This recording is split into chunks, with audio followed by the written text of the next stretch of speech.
Good morning good morning from Srinagar ডাল lake. আমরা রয়েছি হোটেল সানশাইনে। হোটেল সানশাইন হচ্ছে এই যে ডাল লেকের 6 নম্বর ঘাট, তার ঠিক উল্টো দিকে হোটেল সানশাইন। তো আপনারা যেটা জানতে চাইছেন যে এই মুহূর্তে শ্রীনগরের পরিস্থিতি কেমন, ট্যুরিস্টদের জন্য নিরাপদ কিনা, বা ভ্রমণ মানে একটা আনন্দ, ট্যুরিস্টরা ভালোভাবে ঘুরতে পারবে নাকি ভয়ে ভয়ে ঘুরবে। তো কালকে আমি এয়ারপোর্টে নেমেছি।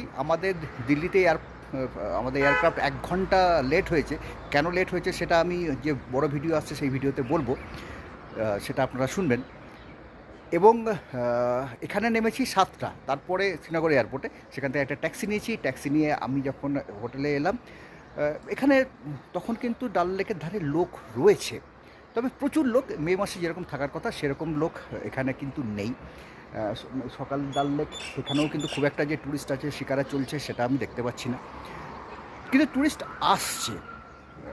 আমাদের এই যে হোটেল, আমরা যখন আমাদের কাশ্মীর গ্রুপ ট্যুর করেছিলাম তখন তো এই হোটেলেই ছিলাম। তখন এই হোটেলের রেট ছিল 4,500 টাকা সানশাইনের, সেটা এই মুহূর্তের হচ্ছে 1,500 টাকা। তাহলে বুঝতেই পারছেন ট্যুরিস্টের সংখ্যাটা অনেকটাই কম। কিন্তু যেটা ভালো কথা সেটা হচ্ছে ট্যুরিস্টরা কিন্তু ধীরে ধীরে আসছে।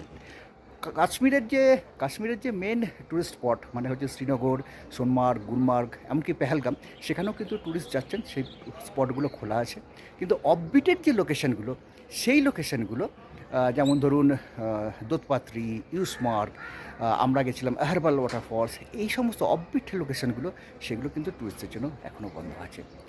পরিস্থিতি আস্তে আস্তে স্বাভাবিক হচ্ছে, কিছুটা সময় লাগবে।